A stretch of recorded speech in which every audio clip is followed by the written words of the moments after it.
Тили-тили-ти-тили-ли-тили-ли-ли. Что такое искренность? О, искренность. Это что? Это тема. Искренность – это здоровье, это чистота, это ресурс. Это тот самый ресурс, которого человек очень ждет, очень, и думает, где он. Но этот ресурс, либо в нем он есть, либо его нет. Искренность – это… Почему я сказала ресурс? Потому что человек, если тот, который осознает саму искренность, да, что это такое, то есть искренен сам собой, у него всегда ресурс бесконечен, потому что он счастлив. Человек тогда счастлив. А когда человек не осознает искренности и живет в искажении, он, к сожалению, питается, да, именно так, питается своим ресурсом, именно своим ресурсом, тем, которым, взял на жизнь определенное количество. И все. То есть ограниченное топливо. Это вот как у машины. Заправил один раз и всю жизнь на нем и проехал. А сколько на жизнь хватит, уже зависит от твоей экономии. Ну да, человек экономит, лежит, ленится. Да. Вот. А когда человек осознает искренность, он счастлив, то всегда ресурс бесконечен. Он сам себе этот ресурс открывает. Ну смотри, если мы возьмем задачу человека на жизнь, осознать искренность, то что он должен осознать? Вот даже сами слова «осознать искренность», и большинство людей так: что такое искренность? Вот я сейчас такая, я сейчас такая. Все, ты в роли, ты в театре гуническом. Ты иди пляши, как мартышка на сцене. А искренность где? А ее нету. Да, Тогда искренность – это отсутствие ролей?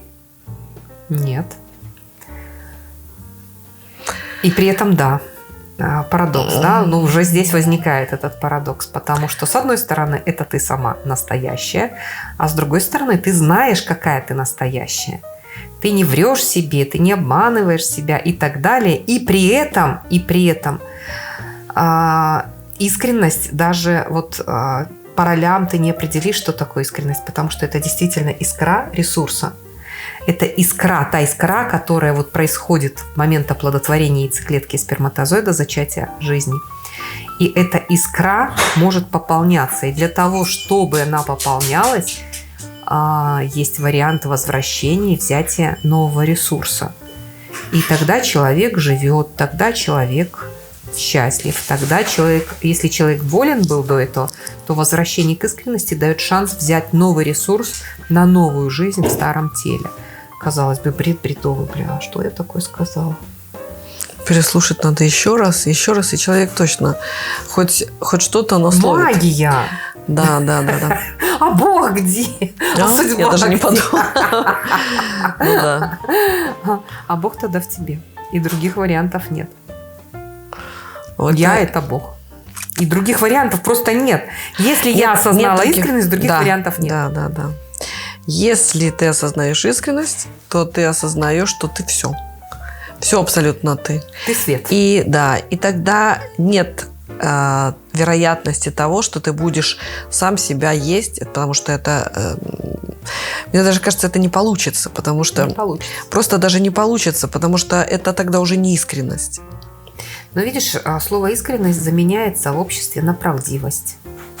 А это уже искажение от ума, которое уводит от самого русла искренности.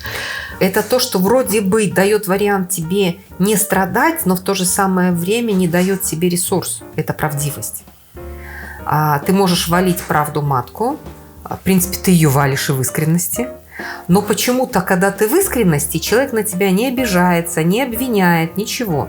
То есть ты просто искренен, и все. И у тебя нету другого варианта, чтобы человек не был искренен с тобой в этот момент. И, кстати, и в жизни это проявляется тем, что иногда люди, вот они реально говорят то, что им невыгодно говорить, чтобы ты знал, да? Вот я иногда просто офигеваю, когда встречаюсь с людьми, и вдруг они начинают говорить что-то, что не входило в планы мои слушать. И тогда я задаю вопрос, а зачем я это слышу и понимаю, что это мое подсознание, мне просто ртом этого человека произносит то, что надо мне слышать, чтобы знать и правильно принять решение вот в этот момент. Человек абсолютно искренний, даже если ему это невыгодно. Это удивительное состояние. Но это смешные состояния. Всегда это состояние счастья, да, когда ты видишь и балдеешь просто. Да, от отражения. На самом деле, да, искренность – это и есть счастье. Ну, да. Это и есть счастье, потому что вы даже можете вот сами прочувствовать, да, когда вы вдруг в какой-то момент, вот каждый был, вот просто такое счастье, пусть он от того, что любовь появилась, пусть там ребенок родился, ну что угодно, да, и такое внутри счастье. И в этот момент вы же искритесь, да, вы абсолютно искритесь. Вот это состояние такой вспышки, искры.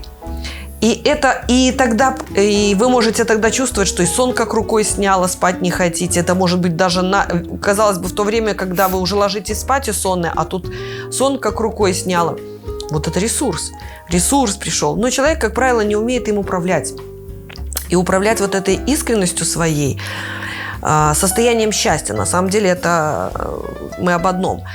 Не умеет управлять. И вот взяв однажды вот этого, хапанув ресурса внезапно, вот это, где-нибудь, может, даже на каких-то там, во время общения с человеком, да, бывает и такое тоже, человек вдруг понимает, как мне интересно этого человека слушать, как он меня поднял, прямо все мое настроение, вот мне прям жить захотелось, да, и человек на этом ресурсе, и такой домой счастливый. Мы часто встречаемся таких людей после наших консультаций. И он, у меня крылья, у меня все. И начинает расплескивать этот ресурс направо и налево, не прикладывая усилий.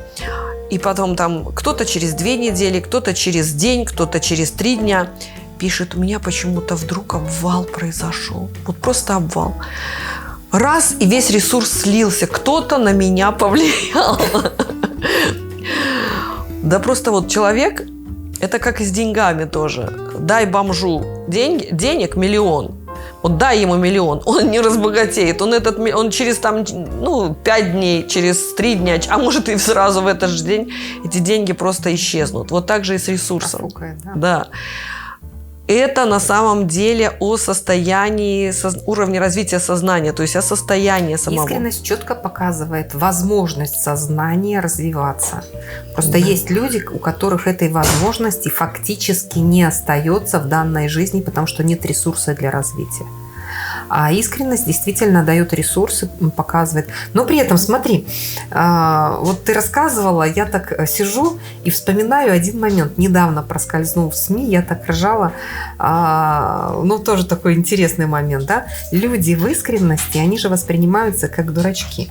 Ну да. Вот смотри, недавно было как такое ребенок, случайное событие на конференции в Европе, политика по безопасности. Приехал там глава Пентагона или кто он там с высокой должностью военной, да? Угу. И он там наговорил такого в искренности. А что у него за искренность такая перла? Ну вот у него перла случайно такая искренность. Наверное, ночь перед этим была хорошая. Что он наговорил там такой чухни, что люди содрогнулись. Но, понимаешь, и пишут, что он взболтнул лишнего. Так, глава Пентагона взболтнул, или там кто-то из таких вот топовых чиновников взболтнул лишнего. Знаешь, смешно слушается со стороны, да? Весело же. Весело. Но это же про искренность. А искренность просто всегда вот так отражается. Она не может по-другому отражаться. Она вот так бабах и проявляется. И ты кайфуешь от проявления искренности в людях. Да, хорошо, когда ты этой искренностью ты осознаешь. А когда как он, я так понимаю, это у него была неосознанная искренность. Либо, я же говорю, что либо ночь была очень искренняя. Что-то у человека было такое, раз он потерял контроль на самом деле. Видишь, какой парадокс за парадоксом. На самом деле, да? Вот смотри. Да, это все парадоксы. Да. Поэтому все, что касается искренности, должно быть осознанно. Абсолютно осознанно, тогда ты полностью управляешь своей жизнью. Ты управляешь своим ресурсом, ты управляешь своим здоровьем, ты управляешь своей реальностью. Опять-таки мы возвращаемся к субъективности реальности, к субъективности восприятия. Точку сборки восприятия можно туда задвинуть. И ты будешь тогда жить в своей реальности, кайфовать и быть счастливым, в каких бы ты условиях ни находился. Кстати, на эту тему, смотри, вот сейчас в объективной реальности строятся какие-то совсем дурные концепции, например, от медицины. Вот мы с тобой обсуждали сейчас за столом по поводу люди, например, худеют на большое количество килограмм, у них обвисает кожа, или там роды у женщины, обвисает кожа, растяжки, целлюлит. Они идут на косметические операции, удаление кожи. А ведь никто никогда не задумывался. Ребята, сколько фото из Освенцима. И ведь в Освенцим попадали люди толстые. Чтобы у них отвисала кожа. Чтобы она не регенерировала. Наверное, есть какие-то условия для того, чтобы она регенерировала полностью, и живот не висел. Ни у кого не висел живот, ни у кого ни кожа не висела. Да, то есть кожа полностью сокращается, регенерирует, да. А смотрите, тем людям, которые продают пластические операции, выгодно, чтобы человек шел на эти пластики? Выгодно. И тогда вводится мысль о том, что кожу стянуть уже нельзя, раз она растянулась. И у человека в голове цепляется образ резинового шарика, который вот он надул, и потом он уже не может вернуться в то положение, с которого начинали. А кто сказал, что не может? Человеческое тело. Матка возвращается? Возвращается. А почему кожа не возвращается? Она регенерирует постоянно. Вот вы поцарапали, она заживает. Это то, где вы регенерацию можете видеть постоянно. И тогда что определяет у человека, что у одного восстанавливается, у другого нет? Конечно, только его сознание, его убеждения. А если убеждение, например, подкрепить, сказать, да, вот дошел до какого-то момента похудания, а потом жри белок лопатой. И все, и кожа жир будет брать, не ешь вообще жиров и углеводов. И кожа тогда съест саму себя. И человек так, точно, это идея, кожа съест саму себя. Он начинает верить. Это как при онкологии мы говорим, этот вот шпинатовый сок, сок со шпината. Пей сок, это не всем, конечно. Тоже. Сельдерея. Сок сельдерея со шпинатом. И у тебя онкология выключится. Но при этом провел работу в психике, а человек поверил в это. И у него тогда идет положительный результат. А не поверил, не идет положительный результат. Потому что это всего лишь внушение, когда ты в объективную реальность вкидываешь палочку-выручалочку человеку. Да, и либо он пойдет за этой палочкой и поправится, либо он включит ум и скажет, это же невозможно, какой шпинат и сельдерей, это же херня. Но это на самом деле херня. Важно, во что ты веришь. Точно так же, как я в ролике про филиппинских хиллеров рассказывала. Да. То же самое. Все начинается с психики. Все абсолютно, все начинается оттуда. Ты сам какие программы себе включил, запустил, те и будут работать. И на самом деле мне сейчас очень нравится то направление, которое я сейчас больше и больше его наблюдаю в ТикТоке. Это когда женщины, именно женщины. Кстати, я сейчас пример приведу, но пока доскажу это. Сейчас женщины стали конкретно зарядки для лица, для мышц лица. И действительно, это идет подтяжка, это действительно то, что надо. Причем раньше когда-то говорилось, что с лицом невозможно работать, никаких зарядок нет. Мышцы эти невозможно поднять. Все возможно, когда ты... меняются программы, когда ты знаешь, показал, допустим, свой пример, и это действительно рабочее. Совсем... знаю, что и вы тоже слышали многократно. Сейчас, вылетело из головы. Хотела сказать про... да. Еще я была... в школе еще, да, я знаю, тогда говорилось, женская попа, извините, такая тема, никогда не подтягивается, как мужская. Невозможно ее не накачать, потому что другие гормоны, другие женские... Согласитесь, уже когда давно это есть, что и полностью мы видим это, наблюдаем. Полностью, если качают женщины, точно так же, как и мужчин, накачиваются красивые попочки упругие. А я точно знаю, что вот это говорилось в мое вот школьное время, и, наверное, даже еще какое-то время после школы.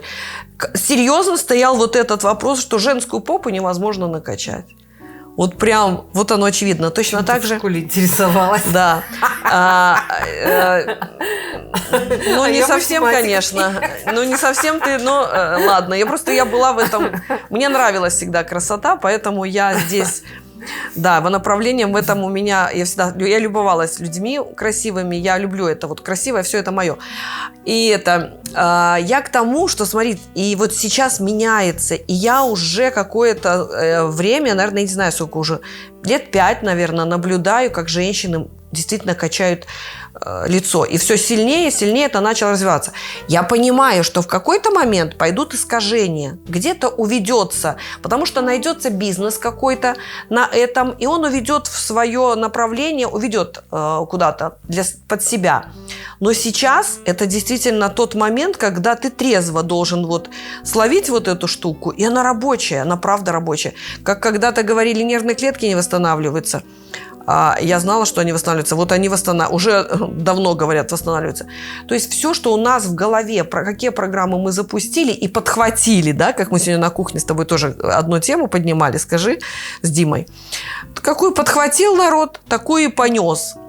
Вот подхватываем бездумно, что нам забросилось откуда-то, а мы бездумно на своих страхах поднимаем и понеслись, как курочки рябы с этим яичком, и разносим птенчиков, а потом ай-яй-яй, кричим, откуда, что на нас, откуда тут. Беда вот здесь начинается. Да? А вот здесь счастье начинается. А смотри, как круто ты подметила. А ведь найдется бизнес, который ведет в сторону. Да. Это про искренность. Нет, конечно. Вот. И любая ложь, любой заказ в бизнесе заказчик платит собственным здоровьем. Всегда. Он платит здоровьем, долголетием, чем угодно. Если ты запросил ложь, ты получишь ложь. Если ты запросил боль, ты получишь боль.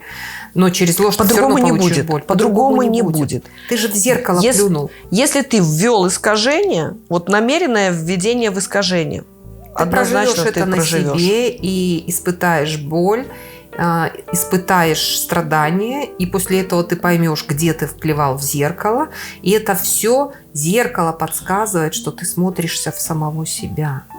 Всегда ты плюешь только себя, искажаешь только в себя, ложь только в себя. И по-другому оно просто не бывает. Просто люди не сопоставляют вещи, казалось бы, тело, допустим, и там... что придумать там? Собачку обидел, да? Это несопоставимо, да, казалось бы. Разницы нет. Всегда это об одном и том же. Об одном и том же, потому что все есть я, все есть я. Да. И все начинается с психики. Почему в инфодайвинге вот мы зачищаем психику, мы действительно имеем невероятные возможности свои по работе с психикой. Это правда, да? И зачистив ее, у человека действительно появляется как платформочка. Как платформочка, шанс да, как на вступить на другую веточку, Но, как правило, человек либо бежит воодушевленный, и просто какое-то время там как бабочки, цветочки, правило, потом это первые 2 недели. Да, я тоже, да. А потом приземляется, начинается боль, начинается, а у кого-то сразу кто-то подхватывает. Да. Мы говорим, не приходите к нам, пока вы не почитали книги, не начали делать практики. Да. Вот то, что в открытом доступе, чтобы в голове представления совпадали, чтобы не было этих эзотерических и религиозных концепций. Хотя, ты знаешь, меня сегодня очень сильно повеселило то, что священники стали покупать наши книги. Да. Я охренела. А реальные истории, когда священники приезжают забирать книги, чтобы не платить за доставку. Белорусские священники. Да, и это уже не одна история. Один человек, не одна история, когда... И сегодня же получили письмо, когда жена священника пишет, что он начал заполнять анкеты осознания. Да. Потому что они видят, как по результатам работы в Москве поменялся сын. На самом деле... Но это, конечно, великолепно. Да, это говорит лишь о том, что человек в нем, все-таки преобладает над роботом. И есть возможность, вероятности вернуться, почувствовать. То есть человек словил где-то, схватил. Грубо сказано. Ну, я автоматом, программой. Автоматом. Дело в том, что, например, ведь и священниками-то люди становятся двух категорий. Двух. Первые, у которых боль, которые ищут Бога. Да. Я их понимаю, я просто сама искала долгое время снаружи. И кто-то идет, и вот как я, пробует там, а кто-то сразу в духовную семинарию, и все, и сел на эти внушения и так далее. А на самом деле там в основе будет лежать травма и система ценностей сформирована травматичными родителями, там, где не было любви. И второй момент, вторые люди, это хитрые бизнесмены. Я тоже знаю таких людей, кстати, в Минске, когда человек был просто офигенно успешным бизнесменом, а потом, когда ему понадобилось закрывать фирму, он быстренько в духовную семинарию под проверку налоговой. И все, он уже в грязь ходит. Слышь, под крылом Бога сразу так раз. И я так смотрела, думала, охренеть. А что, так можно было? Видишь как? Да. Но, видите, от себя-то не сбежишь ни под крыло Бога никуда. Все равно... Даже если ты сильно умный, сбежал туда, все равно не сбежишь. Ты тогда попадаешь на здоровье. То есть, не попал на деньги, деньгами тебя не зажали. Ну, ладно, тогда по здоровью херяк. Бомбанет, да? И тогда уже и рот будет выгнивать, и все. То есть там значительно серьезнее идет зажатие психикой, нежели если бы ты просто расплатился деньгами. Кстати, когда люди расплачиваются просто деньгами, это счастье на самом деле, которое они не осознают, страдают и так далее. Потому что можно расплачиваться телом. Это куда больнее и неприятнее. Но все равно осознавать придется то, что ты Бога выгнал из себя и не пускаешь его домой. Это ты можешь увидеть только в состояниях действительности, искренности с собой, не с кем-то. Не я искренен там с Папой Римским или там еще где-то, а я искренен с собой, потому что никто, как вы, не знает вас самих себя, и где вы сами себе лжете, где вы сами себе искажаете, где вы плюете в зеркало внешнее. И пошло и поехало. Это ваша жизнь. И поэтому иногда приходится задавать людям много вопросов, вот как мы сегодня задавали много вопросов, чтобы только уточнить, кто кого травит и зачем это делает. Но оказывается, все равно приходишь к тому, что сам себя травишь. Никак иначе это. Все дорожки ведут к себе. Абсолютно все дорожки к себе. Все к себе ведет. И от этого не сбежишь и не спрячешься. И поэтому вот все, что касается искренности, это... Самое интересное, что эта программа, и вообще искренность надо рассматривать после страха, перед памятью. Да. Все абсолютно логично, мы правильно поставили. Потому что здесь очень важный момент осознания искренности, иначе не будет осознания в себе Создателя. То есть мы осознали уже на страхе, что именно наш страх создающий. Мы делали психотехники, связанные вот с этим этапом развития, когда осознаешь полностью страх, и как этот процесс, сам механизм, как он запускается в психике, к чему он приводит. И вообще, что такое страх, мы разложили на последней программе, и это же мы разложили в книге «Инфодайинг. Создатель», которая не будет выпущена на широкую аудиторию. Но каждый раз об этом говорю и понимаю, что она не просто так нами будет дариться тем, кто прошел весь путь вместе с нами, и в ком мы видим потенциал. Да, и искренность, на самом деле, действительно, мы после страха поставили искренность, а потом память, потому что действительно искренность... Еще не поставили. Еще не поставили, но мы говорим про память, потому что это будет обязательно. Вот, так вот, осознав страх, переходишь к искренности, и тогда ты можешь работать с памятью. Да, без нее. А там уже это... А это шаг за шагом. Вот берешь каждый кусочек психики дальше, как по ступенькам. А на самом деле мы раскладываем зеркало момента здесь и сейчас по составным частям. То есть начали с обратной стороны медали, потом приходим к середине, к стеклышку, потом приходим к наружной части. И мы раскладываем момент здесь и сейчас, его составляющие и поведение человека в эти составляющие, проявление его, как что откуда берется. А самое главное, мы на это накладываем психотехническую базу, когда человек может осознанно этим управлять. То есть, но это без искренности невозможно. Без зеркала момент здесь и сейчас не осознается никак. И ты никогда не сможешь сказать «стоп» в моменте здесь и сейчас и остановить развитие каких-то событий и запустить новые события, те, которые тебе нужны. Вот, опять-таки, а что тебе нужно? Ты не сможешь это услышать и почувствовать без искренности. Вообще механизм шикарный, простой и важный для того, чтобы быть здоровым. И знаете, на самом деле искренность начинается с благодарности, это факт. Но благодарность может быть и без искренности. Это тоже факт, то есть обратная сторона медали. Но именно через благодарность мы приходим в искренность, вот как по открытой дорожке. И каждый раз мы говорили, говорим и будем говорить. Надо вводить уроки благодарности сегодня в школе. Зачем? Для того, чтобы наши дети просто могли вырасти здоровыми и найти любимое дело в искренности с самим собой. Свой интерес не потерять в искренности с самим собой. Потому что в тот момент, когда они теряют интерес из-за того, что их родители очень умные и заставляют там толпой быть айтишниками или толпой там идти туда, там больше заплатят, там тебя на лучшую работу возьмут, мы теряем сразу здоровых детей, мы теряем сразу здоровое поколение. Но даже и это не самое главное. Мы теряем безопасное общество, мы теряем общество рабочее, мы теряем общество, которое не будет саботировать жизнь, не будет саботировать вообще в любых проявлениях, в любых аспектах, на любом уровне. Знаете, когда-то, много лет назад у меня был великолепный опыт, когда я была руководителем и пришла на производство, которое просто было убыточным и разваливалось. Не буду рассказывать, швах. И первое, с чем я столкнулась, со скрытым саботажем.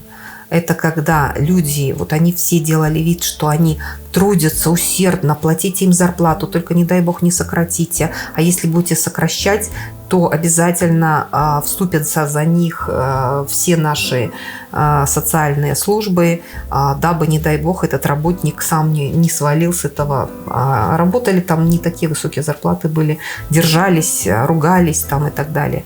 И я смотрела на это, при этом, если ты давал человеку задание, он его делал вид, что делает, но при этом ни хрена не делалось. То есть саботаж был такой высочайшей категории, что я для себя поставила галочку. Если ты приходишь на убыточное производство, первое, что ты должен сделать, выгнать всех нахрен. Всех до одного, ни одного человека не оставив. И сразу аудит, и потом все остальное. Но без этого ничего будет невозможно. Движение будет невозможно. Сегодня я это могу повторить, подписаться под этим, потому что человек, привыкший требовать, вы мне должны, саботировать, потому что он никогда не знает, что такое благодарность, он никогда не бывает искренним сам с собой, он лжет всем за... И смотрите, как в зеркало плюнул, как правило, человек это делает за копейки или вообще бесплатно. И смотришь на это, и потом он ноет, почему он болеет, почему у него нет денег, почему он такой несчастный, и пошло, и пошло. Потому что ты съедаешь свой ресурс вне искренности и вне благодарности. Да, ты свой собственный паразит. То есть ты становишься паразитом себя, как-то своим собственным паразитом. Да, змея, съедающая себя за хвост. Да. А теперь хочется положить это на контур. Ладно, там было это убыточное производство. А когда ты смотришь на контур государства сейчас, и можно аплодировать стоя. Я на контур исправляется только из благодарности. Да, только из благодарности с детства. А я на контур земного шарика хочу показать. Вот оно, когда уже... Она тебя целует. Да. Говорит, что любит. Когда... А ты меня целуешь, что любишь. Что-то там такое. Это Вот почему гибель цивилизации, я на этот уровень перейду, он просто необходим, когда уже заражение настолько, то есть мы сами себя съели так, люди сами себя съели так, что надо вот именно вот этот, как ты говоришь, на производство пришла, снести нафиг все, и все заново должно построиться. Да. Вот это тоже... Иначе ничего толкового не будет. А это вспышка, это искра. И тогда это появляется новый ресурс на новую жизнь. И, кстати, как и оплодотворение, это новая искра. Да, Земля говорит, вулканы, вулканическая деятельность сейчас везде. Активная. А почему она активная? Потому что пора снести эту ложь. Это предупреждение, да. И только люди могут это вранье остановить через искренность и благодарность. Да, особенно, конечно, особенно, когда люди начинают понимать, осознавать, насколько наши мысли действительно материальны. И то есть и управлять своими мыслями. То, о чем мы думаем, мы это потом видим в своей жизни. Чтобы не подхватывать вот так, ой, как она линяет. Чтобы не подхватывать, Джессика, проходим мимо. Проходим. Ира в черном. Да. Это я припомнила. Вот, насколько важно осознавать, где ваше внимание. Особенно сейчас, благодаря ТикТоку, можно очень хорошо отловить, что мы любим смотреть там, чем мы увлекаемся в этом ТикТоке, и тогда понять, куда движемся, товарищи. Как в одиночке, так и в большом объективном, коллективном шаге. Чего больше всего мы видим, то мы и проживаем. Но больше всего мы видим тогда, когда мы каждый как курочка или как сорока-ворона схватили что-то шокирующее и понесли не бездумно. А потом это шокирует камнем так бумц, этим метеоритом на землю. Да. В общем, народ, те, кто нас смотрит и кому интересны наши подкасты, наши курсы, пока есть возможность еще общаться вот в таком формате. Да. Если вам интересно, то в четверг, вот в этот четверг, на этой неделе, у нас будет программа «Искренность». Она однодневная, дешевая. С нее можно стартовать в инфодайвинг, можно стартовать в любые другие практики, психотехники и так далее. Она будет потом закрыта. Но с нее самый большой, самый ценный старт – это к себе здоровому, к своему ресурсу жизни. Возможность услышать себя внутри и начать возвращение Бога домой, Создателя домой. Путь к себе. Да, возвращение мудрости называется. Если вам это все интересно, если вы сами себе интересны, то в четверг в 19 часов стартует программа «Искренность» с платформы subretion.com. Вы можете подключиться с любой страны мира, и если вдруг возникнут технические вопросы, которые сейчас уже минимальны, вы можете обратиться в нашу техподдержку, вам помогут, все расскажут, все покажут, и вы подключитесь на платформу в 19 часов в четверг. А четверг у нас вообще какая дата? Счастливая Ленина. Не наблюдаю. Так, 17, 18, 19, 20. По дневничку так по школе. Да, у меня так осталось. Да. 20 февраля ждем вас. До встречи, друзья. До встречи.